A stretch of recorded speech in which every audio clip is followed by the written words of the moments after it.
Let's begin our discussion about the new reporting module by first taking a look at where we've been in the past. So today, reporting systems for identity management are typically provisioning system focused, meaning that we have a provisioning system and they could take a look and report on what is happening within the provisioning system, and they can also take a look at the logs. So this is going to give them the activities that have taken place and a current state for a provisioning system. But let's go back to our dear friend Bob here. So Bob is coming in, and Bob's responsibility is to deal with reporting. So Bob can very easily take a look at what's happened on the system by looking at activity logs, and he can very easily see the current state. How many users are in the system, what do they have access to, at least what's reported to within the provisioning system. But now all of a sudden Bob starts getting these new requests from different individuals. Maybe, for example, a person coming in and saying, what was the state blank days ago? That's a little harder for Bob.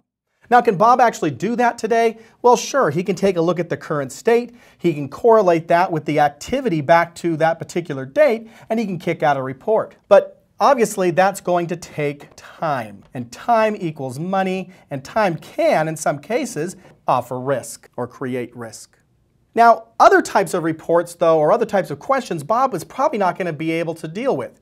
For example, he's not going to be able to come in and say, what was the state of the email system as far as the access blank numbers of days ago?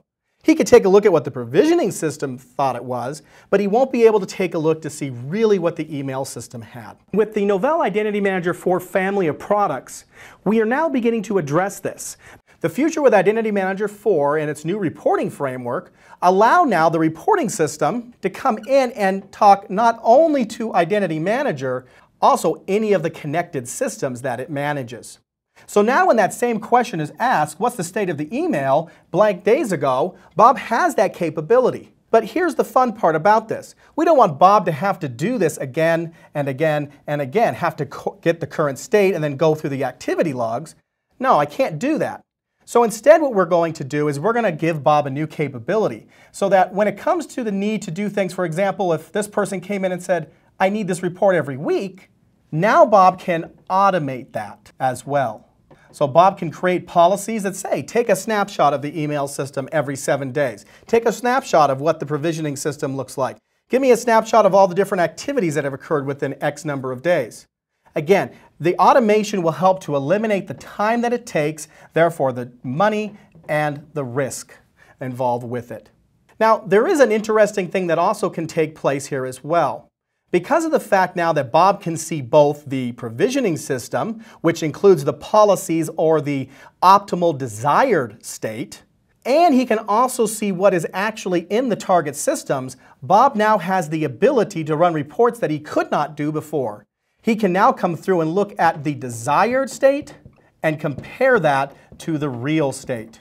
Now, what do we mean by that?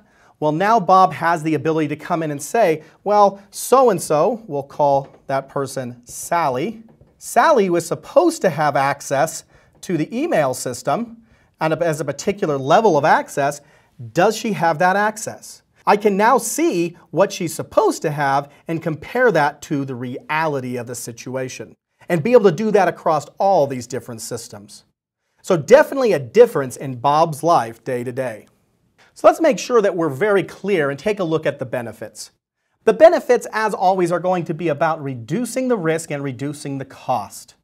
Reducing the risk because now we have an enterprise-wide view of all the different connected systems, not just the provisioning system, and the ability now for me to compare the desired to real states. I can see what I'm supposed to have versus what is really in effect in those systems. Also, it helps to reduce the cost. Why? Well, it reduces time through automation and because of the fact that it's so simple. This is how Novell continues to reduce the risk and costs associated with managing an identity system. That back end 2/3 dealing with the deployment and maintenance costs.